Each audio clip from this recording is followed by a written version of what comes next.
इस वीडियो में हम बात करेंगे लैटिस एनर्जी की। लैटिस एनर्जी तो इसका मतलब ये है कि अगर आप एक मोल ऑफ आयनिक कंपाउंड्स को स्टैंडर्ड कंडीशन का मतलब हुआ कि आपका टेम्परेचर वही 25 डिग्री सी होने चाहिए और प्रेशर 1 atm होना चाहिए। तो उस केस में किसी आयनिक कंपाउंड का एक मोल ऑफ आयनिक कंपाउंड को जो है हम फॉर्मेशन करते हैं, उसको हम लैटिस एनर्जी बोलते हैं। अगर हम डिफिनीशन से बोलें तो इसको हम बोलते हैं heat of formation. Heat of formation for one mole of the ionic compound one mole of ionic compound from gaseous ions under standard condition।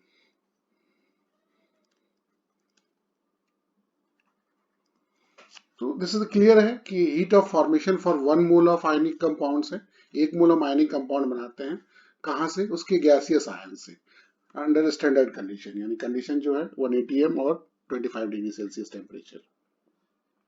Example के लिए हम NaCl लेते हैं। जनरली हम NaCl का हम एग्जाम्पल केमिस्ट्री में लेते हैं हर जगह। तो वो बनता क्या है? Na सॉलिड है जिसको हम प्रेजेंट करते हैं हम केमिकल इक्वेशन में Na plus half Cl2, because एक मोल का हम बनाना है। तो ये गैसेस और इसका जब डेल्टा H ऑफ लैटिस के लिए क्रॉस, तो वो ये बना Na प्लस गैस और Cl माइनस गैस, ये दोनों आयन बने।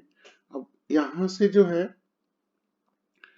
इसका फॉर्मेशन होगा इस रिएक्शन से। तो ये हुआ delta H of standard formation of Na plus Cl minus solid का फॉर्मेशन होगा, और इधर से Na प्लस जो है वो आएगा। अब इन दोनों का जो कॉम्बिनेशन होगा और यहाँ पर वो बनेगा Na प्लस और Cl minus in the solid form. अब ये होता कहाँ है? ये कैलोरीमीटर में किया जाता है। It is done in calorimeter. Calorimeter के बारे में हम बात करेंगे थर्मोडायनामिक्स में। तब तक आप ये समझे कि इसमें ही निकाला जाता है। अब ये एक्चुअल में क्या होता है कि अगर हम पूरा स्टेप बाय स्टेप देखें रिएक्शन का, तो एक साइंटिस्ट थे बॉर्न हैबर, जिनका एक साइकिल हम बोलते हैं, उसको हम बॉर्न हैबर साइकिल। उन्होंने पूरे स्टेप को बताया है कि लैटिस एनर्जी जो है वो कैसे हम निकाल सकते हैं, या किस स्टेप से कैसे हम वन मोल ऑफ सब्सटेंस को लेते हैं। तो उसके लिए अगर हम delta H of lattice is equal to delta H of atomization, atom of as sodium solid plus delta H of ionization of sodium gas plus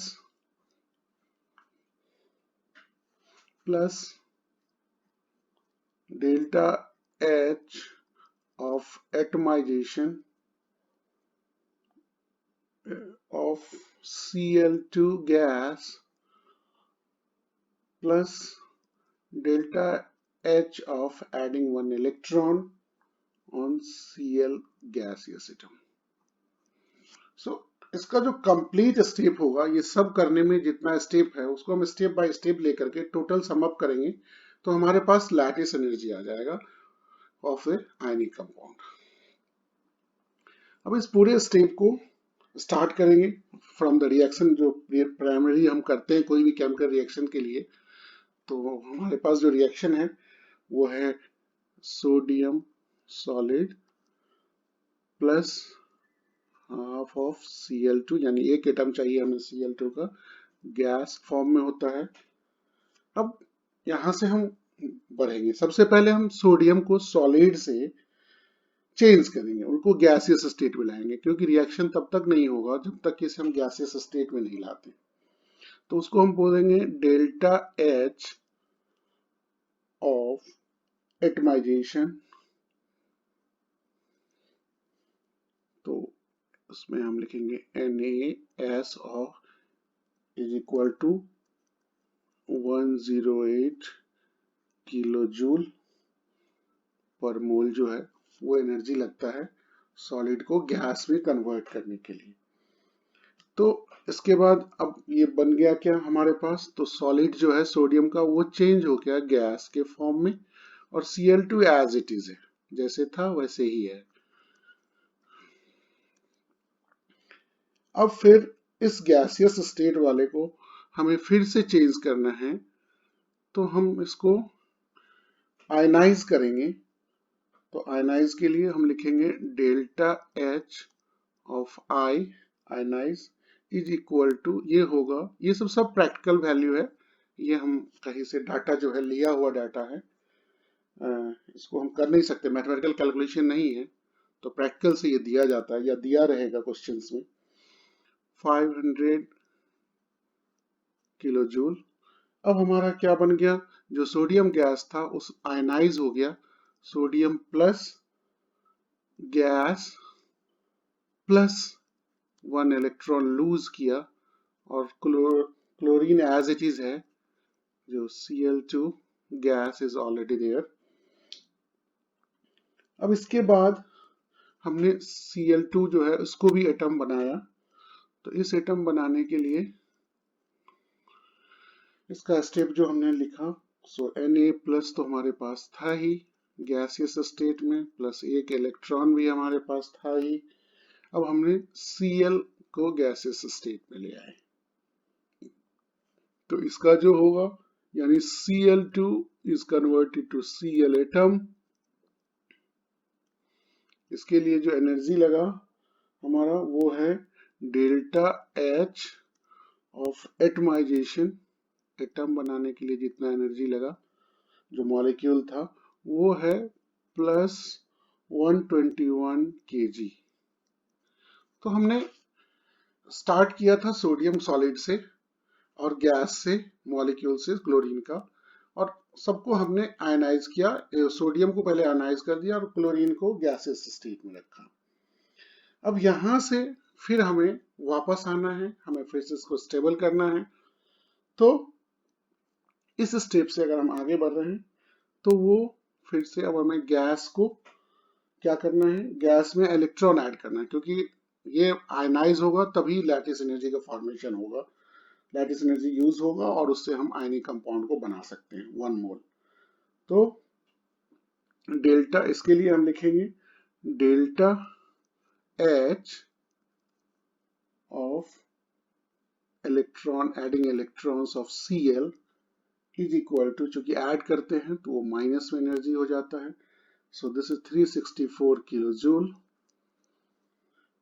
और फिर उसके बाद जो हमारा वो बनता है आगे का रिएक्शन जो हम यहाँ से लेके आए थे, वो रिएक्शन हमारा बन जाता है sodium ion in gaseous state plus Cl ion in gaseous state, put together दोनों को अगर ले आए तो वही रिएक्शन, जो रिएक्शन हमने अभी किया था वो रिएक्शन ही है, बट इसको हम एक लेवल पे ले आए, वो प्लेटफॉर्म वही है हमारा, यहाँ भी ये फॉर्मेशन है, तो दोनों को एक लेवल पे ले आए, हम कर वही रहे हैं, बट इतने स्टेप से होकर हमें गुजरना पड़ता है उस स्टेप पे पहुंचने के लिए। तो डेल्टा H फॉर्मेशन के लिए F यूज किए तो Na plus plus Cl minus of is equal to -411 kilo joule और डेल्टा H ऑफ लैटिस हमें यहाँ से टोटल का यानी Na plus plus Cl minus का पता करना है। नाउ हम जब पता करेंगे यानी हमने दोनों इक्वेशन को फिर से जहां से हमने स्टार्ट किया था वहीं ले आए। अब हमारे पास डेल्टा H ऑफ लैटिस जो है वो इक्वल टू हो जाएगा Na प्लस और Cl माइनस जो है वो सॉलिड फॉर्म में कन्वर्ट होगा। उसके लिए हमें ये ध्यान देना है कि इन सब केस में हम क्या कर रहे थे कि पहले हमारे पास जैसे सोडियम था तो सोडियम को हमने सोडियम आयन बनाया था, लेकिन हमें सोडियम आयन से फिर से सोडियम बनाना है, यानी जिसका हमने यहाँ पर प्लस किया है उसको माइनस कर देंगे। तो ये बस ध्यान रखने की चीज है।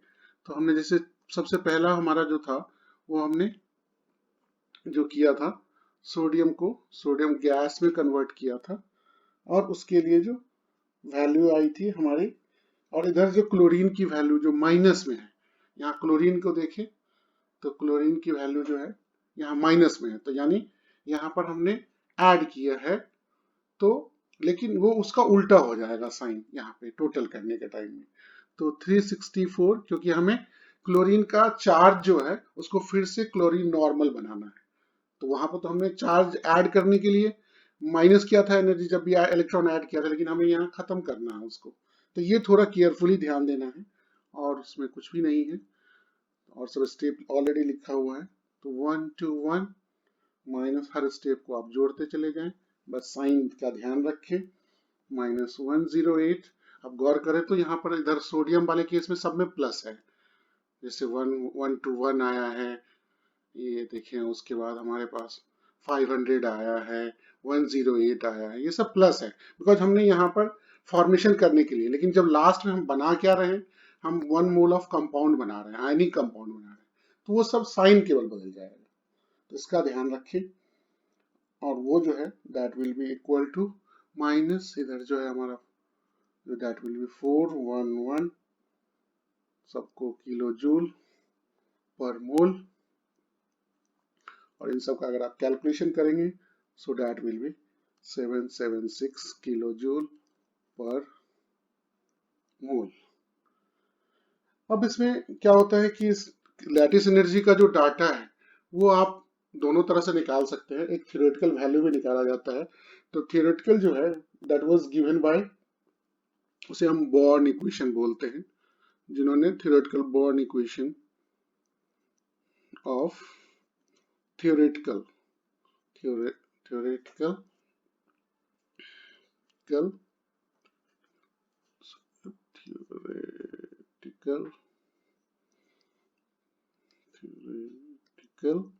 Value of lattice energy. लेकिन उसके लिए हम अलग से इसका वीडियो देंगे। अभी जस्ट मैं एक कंपैरिजन बता रहा हूं कि एक कंपाउंड का, जैसे हमारे पास कंपाउंड है कि Na जैसे कंपाउंड हो गया हमारे पास NaCl, तो इसका जो थियोरेटिकल वैल्यू है, थियोरेटिकल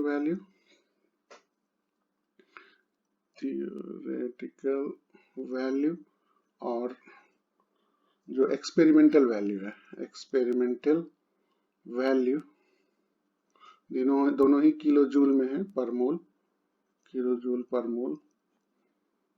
तो अगर हम देखेंगे तो इसका जो थ्योरेटिकल वैल्यू आता है वो आता है -766, जबकि एक्सपेरिमेंटल वैल्यू भी आ रहा है लगभग 776, जो अभी हमने निकाला है 776। इसी तरह से अगर हम एक और वैल्यू हमने डाटा कलेक्ट किया है तो NaI का देखें तो इसकी वैल्यू आ रही है -686 और इसका आ रहा है 699। इसी तरह अगर हम एक और वैल्यू Ag के साथ देखा है, AgCl, AgCl के केस में इसकी वैल्यू आ रही है -768 और इसकी जो वैल्यू आ रही है दैट इज 890। इसी तरह AgI का देखें तो हमारा वैल्यू आ रहा है -736 और -867। तो इसमें अगर ऊपर वाला देखें NaCl के केस में तो बहुत कम का डिफरेंस है और NaI के केस में भी कम का डिफरेंस है, लेकिन यही डिफरेंस जो है लगभग 15-20% का डिफरेंस आ जाता है AgCl में केस में और AgI के केस में।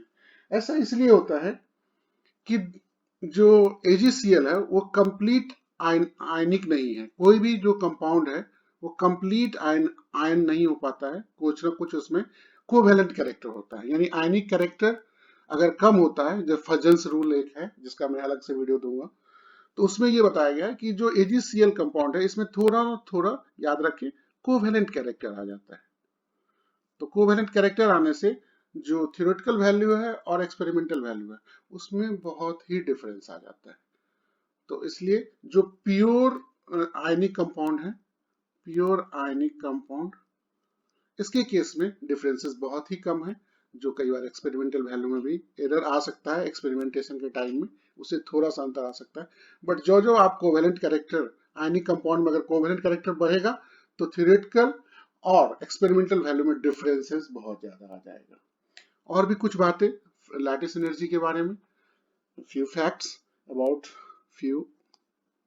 facts about lattice energy.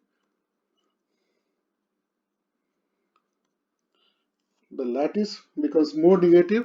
पहला कि अगर लैटिस एनर्जी ज्यादा नेगेटिव होगा, इफ लैटिस एनर्जी की वैल्यू जो है becomes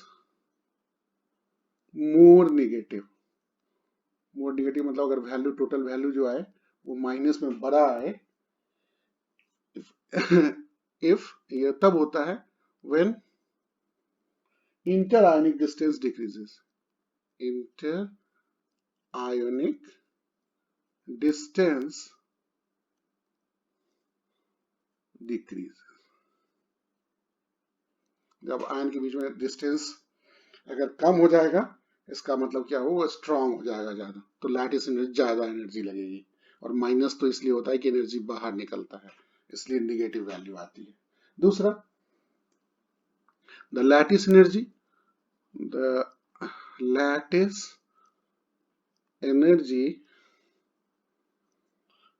depends on the product of the ionic charge, depends upon the product of ionic charge। अब आयनिक चार्ज में अगर फॉर एग्जांपल के लिए कि किसका कितना आयनिक चार्ज होगा, तो जैसे LiF अगर हम एक लें तो इसमें फ्लोरीन की इलेक्ट्रोनेगेटिविटी सबसे हाईएस्ट होता है पूरे एलिमेंट में, तो इसके कारण इसका आयनिक चार्ज जो है, आयनिक charge product of ionic charge जो है that is only 1, because F ही केवल इस पे पूरा अपना इन्फ्लुएंस रखता है, लिथियम का कुछ भी नहीं चलता उस ऐसे केसेस में। और MgO के केस में देखें तो इस केस में जो आयनिक चार्ज है, क्योंकि दोनों का जो चार्ज वैलेंसी है या चार्ज है उसके ऊपर वो 2 है, तो टोटल 2 into 2 ये 4 हो जाता है। और तीसरा जो है, और ये प्लस माइनस, इसमें जो चार्ज में ये प्लस माइनस लगता है क्योंकि एक प्लस और दूसरा माइनस है। And crystal with high lattice energy, अगर किसी crystal with high lattice energy अगर एनर्जी ज्यादा है, यूजुअली जनरली यही होता है, usually melts at high temperature